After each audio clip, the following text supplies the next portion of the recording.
Hello, I'm Tommy Moore from the Bartitsu Lab, and in this particular video we're going to look at some of the lesser known self-defense methods of World War II, and I'm going to look at some signature strikes which I found particularly interesting.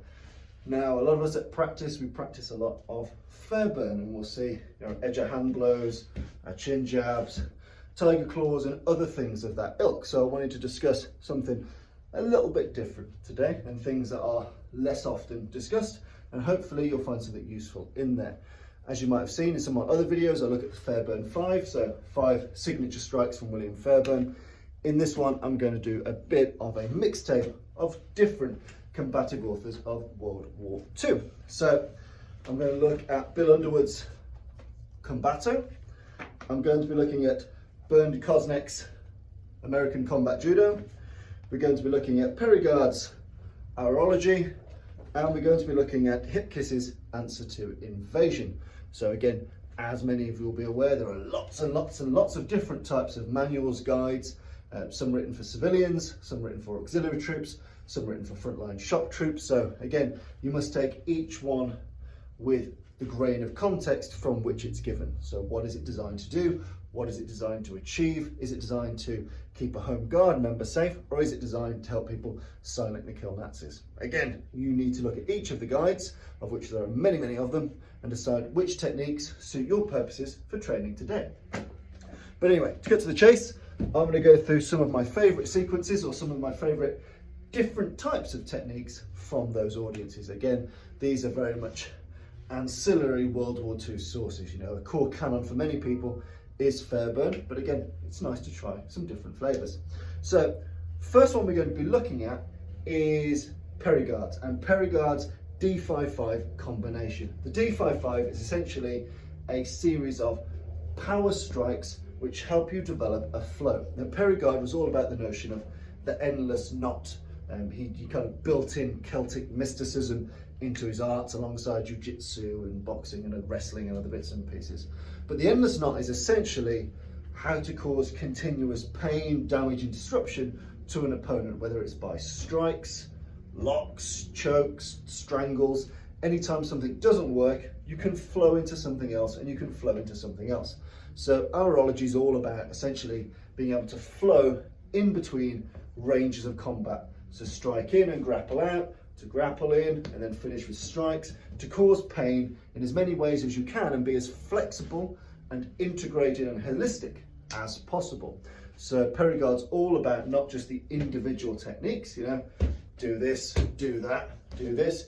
It's about how do you flow between them and how do you build a syllabus of techniques that is conducive to that flow. Because quite rightly, he saw combat as not just, unless you're extremely lucky, a one strike kill.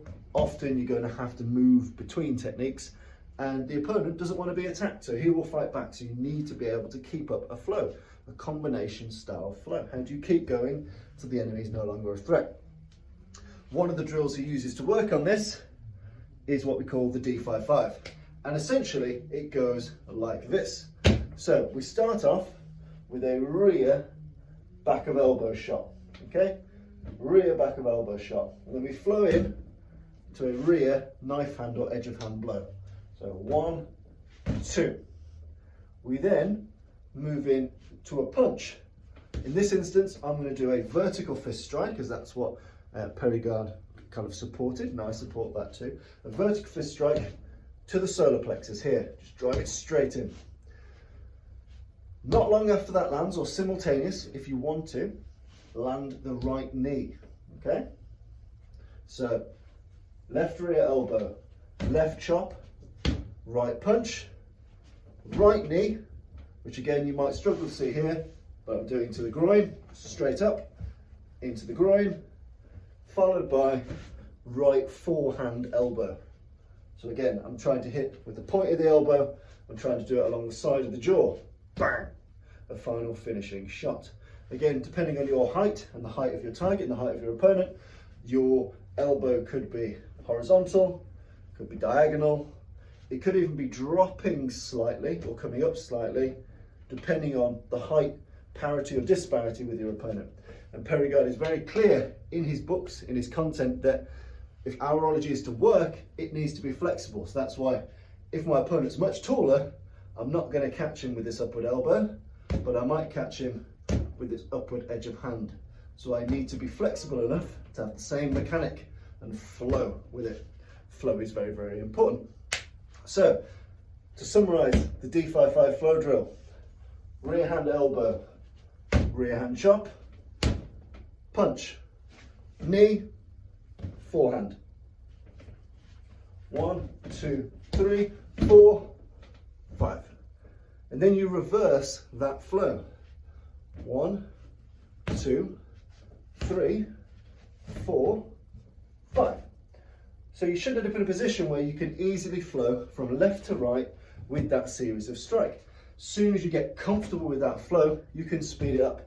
And the whole point of it is to generate the attributes of being able to flow seamlessly from both hands, and being ambidextrous is very, very important to aurology, being able to flow between hands, between styles, because you never know when the opponent's coming.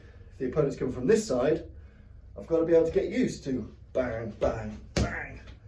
You know, I need to be able to flow in and out from no matter where the opponent comes from. So aurology is very good at being flexible, ambidextrous, and being able to kinetically flow these techniques together. And if the techniques are doing their job, at the end of each blow should leave you pretty well positioned to fire the next.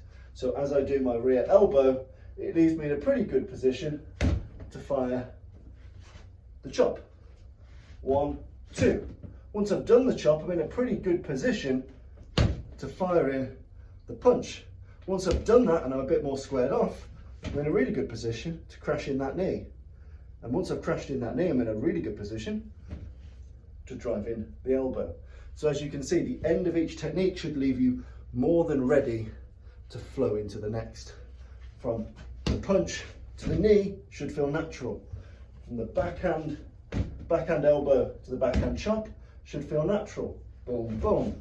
So again, things going naturally together in the same way that a jab follows a cross, that a hook can flow with an uppercut, that a jab can throw with a hook.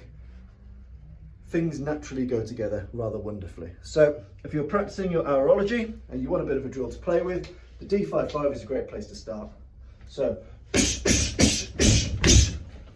part 1, part 2, and then get used to flowing them seamlessly. So some pointers. When you're throwing the backhand elbow and the backhand chop, I always say treat it like you're pulling a rather difficult chainsaw. So really explode it